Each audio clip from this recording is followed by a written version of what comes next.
tie and get your hair cut way up high. Get yourself a lawyer, son. You're gonna need a real good one. Well, Tex and the Cruel Sea introduce you every Tuesday morning to David Whiting, well-known Melbourne solicitor who retains a world of information in that shiny noggin of his. Oh, thank you very much. You've been working It's been polished, working yes. on the pate this Yes. morning, haven't you? First question for David Whiting, courtesy of Pete on text message. Thank you, Pete. Can you reverse out of your driveway? Yes. The road rules in relation to reversing are that you have to prove it's safe. Now, if you are driving forward, then whoever is going to prosecute you really needs to argue that you were driving in an unsafe manner or... Right, if it's knock someone over coming out forward, it's more likely they to be have yours. to prove it. Yeah, pretty much, yes. But if I'm reversing out, I've got to prove that I wasn't being reckless. Well, yeah, effectively, yes. But at least I'm not starting for the position of what I was doing was illegal. No, it's just have not. to be Most careful. definitely not illegal. The law assumes you're able to reverse. Even onto a really busy road? Well, what choice do you have? You're either going to reverse to get into your driveway backwards, or you're Yes. going to drive in and back out. There are lots of houses that don't manage to have circular driveways. Yes, I gave I'm up. one of those, I yes. gave up my circular driveway years ago. Okay. Yeah, the ponies went off with it as well, of course, too. Of course they Yeah, did, They did, yes. yes. And the maids. 1300 222 774. We're just in dreamland this morning, David Whiting and I. You got a High Court case to share with us? Yes, there's a case involving search engines and whether a search engine, be it Google or Bing or any of the others, publishes defamatory material if a page containing defamatory material is shown up on the search results. So, hang on, you mean just the list of results? Someone was trying to argue that the act of listing those results in the search, that's publication? Yes. No, it's not. Well, no, that was the argument that was run because some years ago there was a case that involved a business magazine that was published in New Jersey but was read in Melbourne online. The question is, where was it published? Well, hang on, there's two things here. It was read online and then there's the listing of it online. That's two different things. So that if you read an article online that's defamatory, Yeah. then it's published Of course. where it's read. Yep. And get that. And this was a question of if I provide a link to that, with no more than a link, not a really you need to read this because it's about, then the answer is it's, according to the High Court the week before last, was it's not publication. Because in order to constitute defamation, whatever it is you are saying needs to be published. Now, Yes. you can publish it in a newspaper, you can write someone a letter, or you can put it on a web page. And the question is I've got a web page which is a listing of search results. Is it defamatory? Is it a publication? And the answer was no. No, yeah. What was fascinating, though, there were four different judgments. So there were 7 judges. They came up with 4 different answers. Really? 2 different answers. 2 of them said it was publication, but enough said it wasn't publication for the law to say it's not publication. Well, it's always interesting to have those dissenting views as well because down the track they actually may become useful as someone tries to have a different kind of go at this argument. Absolutely. They're Yes. crucial. But, well, that's interesting because I would have thought that it's the clicking on the link and the revealing of the article, therefore the reading of it, that's the act of publication wherever you might be, as Yes. opposed to just the listing of Yes, the... Yeah, because all right. it's presumably still on the original author's webpage. Yeah, precisely, yeah. Yes. 1300 222 774. Full board of calls. So as you hear someone drop off, then maybe you can give it a go and you can ask David Whiting your question. We'll start with Michael in Brighton. What's going on, Michael? Good morning, Virginia and David. In February this year, I purchased a used car from a small dealer, and of course it came with a roadworthy certificate, and it cost about $10,000. In April, I took the car to my local huge dealer in these cars for a minor problem. As they had the car for a few days, I asked them just to have a general look over it, give it a general checkup. They came back to me to say, in writing, the car was seriously unroadworthy and I needed to spend thousands on it just to get it roadworthy. I decided not to spend that money. I sold the car for $4,500 in May. With or without a roadworthy, Michael? No, it was a trade into a dealer. Okay, yes. Okay. So I didn't need a roadworthy. Yep. But it meant I'm $5,000 out of pocket. I want to know what I can possibly do about all this and possibly get some money back. Okay, Michael, the report you got from the dealer is a good start, but you're going to need to prove...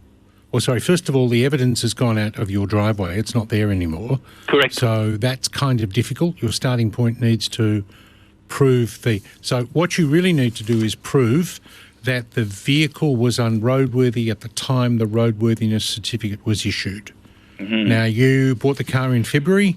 You took it to a dealer in April. You're really going to need to establish that between February and April, there was nothing that happened in relation to the car that rendered it unroadworthy. The problem was the tyres were completely wrong. They were meant to be run flats, and they weren't run flats.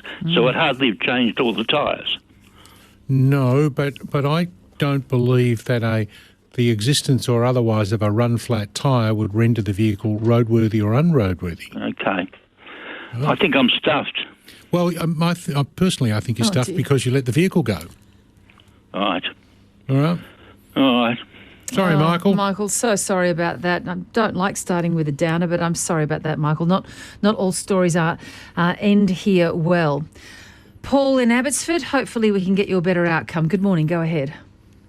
Oh, good morning, and thank you for your time, Virginia, and thank you, David. Look, my son's a 14-year-old in Year 9 at a private co-educational school in Melbourne. He's been diagnosed with low-level autism and ADHD.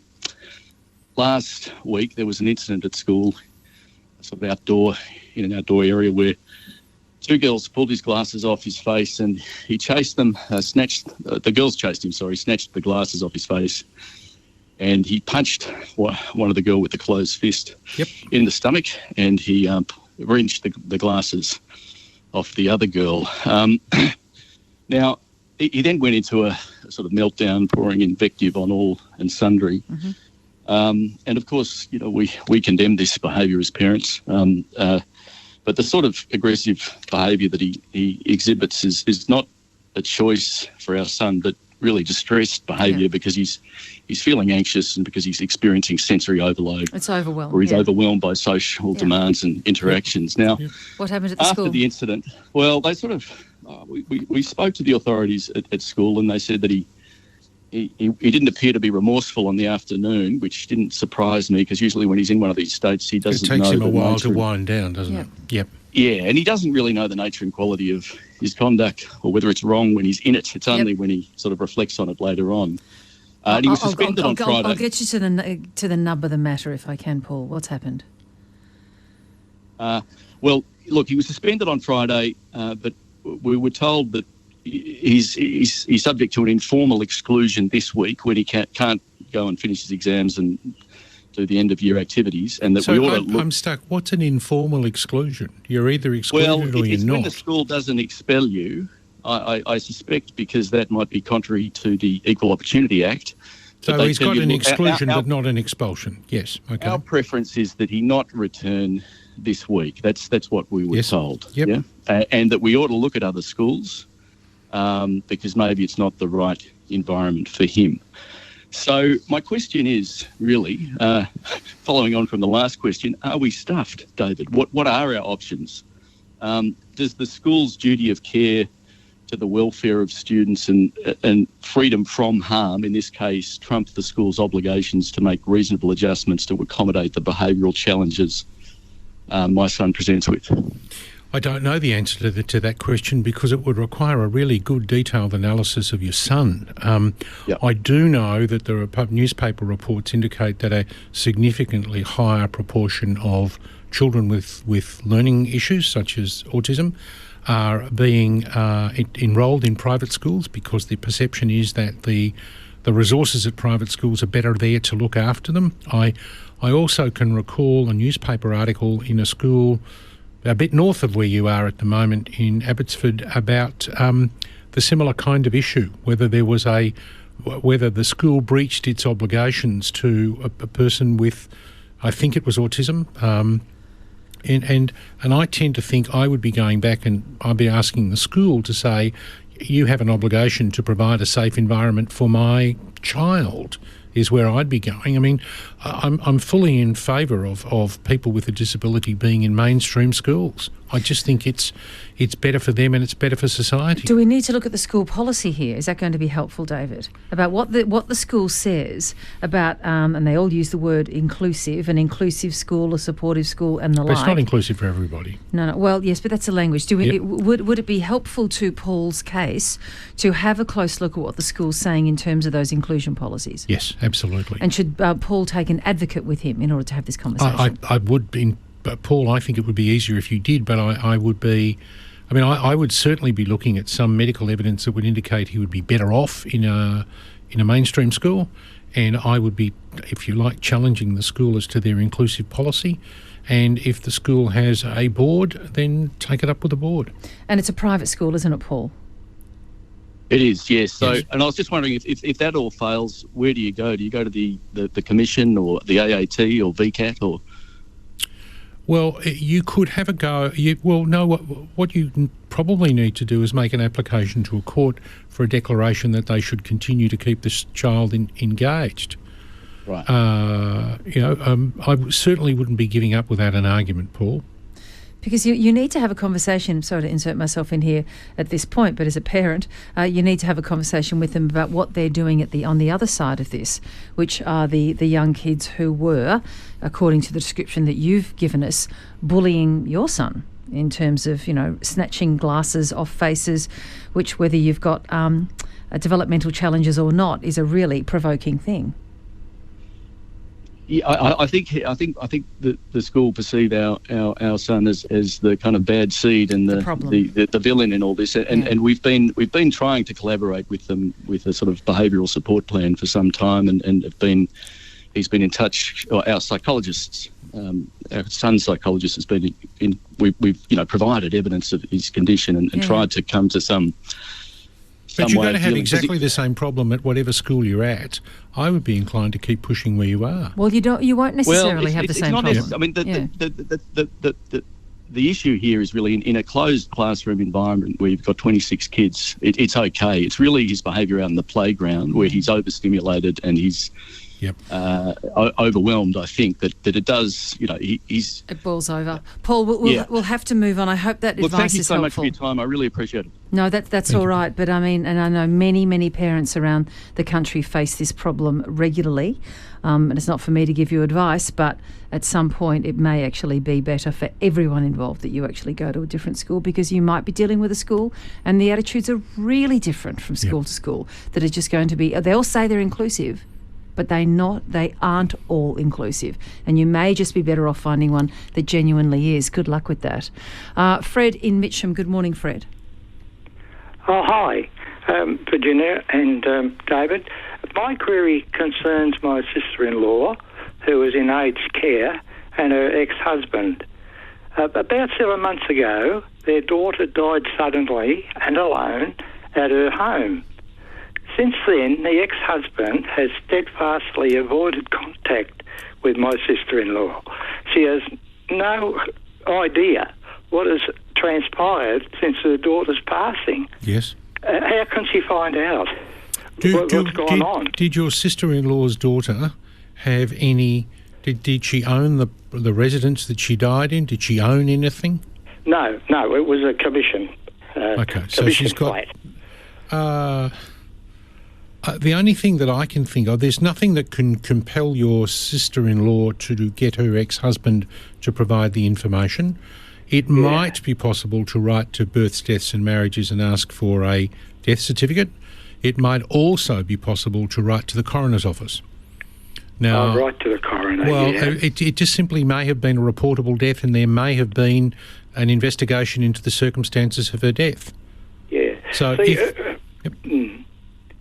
her relationship with her ex-husband is quite cordial. In fact, they've remained friends for about 15 years, and I've often wondered why they ever got divorced in the first place. But I think he's lost the plot because he's just turned his back on her over this, and he just will not cooperate. Fred, have you considered asking him why he won't share the circumstances of her death? I have. I went to see him, David, and I said to him, what do you intend to do about Mandy was her name? Well, what do you intend to do about Mandy's death? And he just said, nothing. One word, nothing. That's what he said. That was my answer. That's the answer I got. So I would be asked, I would try the coroner's office and see if it's been a reported death, and if so, is there an autopsy you can get a look at? And I would also consider you might find out what the process is for births, deaths and marriages. I take it that Mandy didn't leave a partner or children? So who's running Mandy's estate? Is it your your sister-in-law's ex-husband? Yeah, well, she wouldn't have much. She wouldn't have much. No, I'm not suggesting looking at the probate files, which is where you could look. I'm actually thinking whether or not. So I would be your mum is a next of kin and should be able to get some information from births, deaths and marriages. All right, good luck. We'll leave that one there. Jack in Wattle Glen, good morning. Good morning. Hello, Jack, you there? Oh, yes, yeah, hello. Yeah, sorry. Listen, I'm just ringing on, my wife and I are just in the process of setting up wills with a testamentary trust. Yes. And speaking to other people, because of the size of our estate, it makes sense, and there's all the advantages if someone becomes bankrupt or is a gambler, all sorts of things. I went to a solicitor and we talked all about this, and then when they've sent me the documentation, they've set up as 4 trusts, one for each of our children. Yes. Rather than just the one. Yep. Can I say, Jack, that would be usual, and it's simply that when you set up a testamentary trust, you define someone who's a primary beneficiary, and so there would be, you've got 4 primary beneficiaries, so you set up a trust around each of the primary beneficiaries, so that at some point they can go in their own directions. Okay, so, but what I was thinking, my thinking was that it means there's 4 times you've got to do the trust, and then the management of 4 different trusts. Doesn't that create more work? Yeah, but it makes more work for lawyers and accountants, and I, Jack, see that as a good thing. But if you move beyond that, you've got 4 children who will want to make their own future and way in the world. So a trust around each of them allows for that degree of independence. Otherwise, the people who are in charge of the trust may not be all 4 of them. Okay, so it's the right advice then in your view? Yeah, so I think you've got the right advice. I think it's been done the right way. Okay, well, I'm glad you're getting the right advice. 1300 222 774 is the number. Peter in Baronia, go ahead. Yes, good morning. My mother's 99, not out, and she has she's in aged care. She's got a share portfolio worth about $300,000. When she eventually sort of drops off the twig, how long do we have to sort out all her finances, like bank accounts and the share portfolio? There's a concept called the executor's year, and the executor has a year to fix problems, otherwise the beneficiaries can start complaining. So I would suggest, I take it if she's 99, someone else is managing her affairs at the moment. Yeah, that'd be me. So the paperwork's perfect. Yep. So I would suggest that on that basis you could get a grant of probate in about 4 to 6 weeks. You would then, if all she's got is a resident accommodation deposit at an aged care place and a share portfolio, you should be able to finalise the administration of the estate within 6 months. Yeah, how long can it stretch it out? I'm just thinking, the value of shares, it might be better to hang on to them for a while, or, depending what the share market's doing. Well, you then have a discussion with the beneficiaries. Now, with the consent of the beneficiaries, you can run it on, and the tax office... a bank account, a deceased person can have a bank account? Yes, the deceased person can have a bank account, but once you tell the bank of the death, you can't take any money out of it. You can close it, and you can pay the funeral expenses out of it, but apart from that, they won't let you transact it. Oh, I see. So her dividends go into that bank account? No, they can keep going in. There's no problem. But if you come along and say, I'd like to give everybody $100,000, I'm really very sorry, that's a bit harder. Can't take the money out. Okay. Okay, so 12 months, Except basically. all in one go. Well, yes, basically 12 months. All right, Peter, hope that's helpful. Thank you so much. Glenn in Ringwood, go ahead, Glenn. Oh, good morning, David, Virginia. I'm trying to help out a relative, and it's sketchy because all this financial thing has just dropped on my lap in the last couple of days. But he's running a shop, and he had an option to renew the lease, which was between the 15th of March and the 15th of June. Now, he did exercise that option from what he remembers. Yes. And we're still trying to find the documentation on that. Yep. I've gone through all his financials and convinced him that the business isn't making money and he shouldn't be renewing the lease, and he's got major financial problems anyway. Yes. Where does it stand? Because he hasn't signed the actual new lease, but he has exercised the option. If it's a normal commercial lease, Glenn, he has agreed to take on a lease, and the only thing that needs to be worked out is the commencing rent for the further term. Right. So he probably has an enforceable agreement to enter into a further lease. Okay, I had a feeling you were going to tell me that. I'm But sorry to not disappoint quite what you. I wanted to hear. No. Now, Yep. there is one Just point quickly. that comes up, and that is the rates. The rates are due on the 28th of this month. Is he bound to pay those? He can pay rates by instalments, but if he's got an ongoing lease, when was the lease? Let's say the lease was due to start the 15th of July. It renews on the 15th of September. Then the answer would be he's got an obligation to pay the rates. Okay. If he's got an enforceable obligation to take a lease, he's got an enforceable obligation to pay the rates. So I would be looking at whether or not he has exercised the option for renewal. All right, we'll have to leave it there. And Paul, who called in about his autistic son being advised by someone very close to the matter, do call the Human Rights Commission to try and help resolve it. Both parties sit down and work out the solution based on policy, law and what's reasonable. But also some really good observations on text. And no, people on text aren't necessarily lawyers, but this isn't always just a completely legal issue, is it, David? No, Something never, like this. Rarely. And rarely. So this is the advice, and I think it's good. Time to change schools. There are schools that understand children with autism and can accommodate them. A school library at lunchtime is a refuge for a child with autism, often is. Arrangements should be made so his son doesn't go outside. And also, why can't there be a spot in the library at lunch where he can chill out as well? Because most of this stuff does happen, as Paul said, in the schoolyard. They can often cope, not always, but often cope reasonably well in the classroom, but it's the social stuff outside, it's the noise, the movement, social expectations at the playground that get overwhelming. Yeah, and there's lots of playgrounds that have quiet areas. Yeah. Or you're allowed to go into the library. Often some schools say you can't go into the library at lunchtime, which always seems just weird to me. But so get talking about what else might be possible. David, thank you. Thank you. David Whiting there, well-known Melbourne solicitor, helping you out.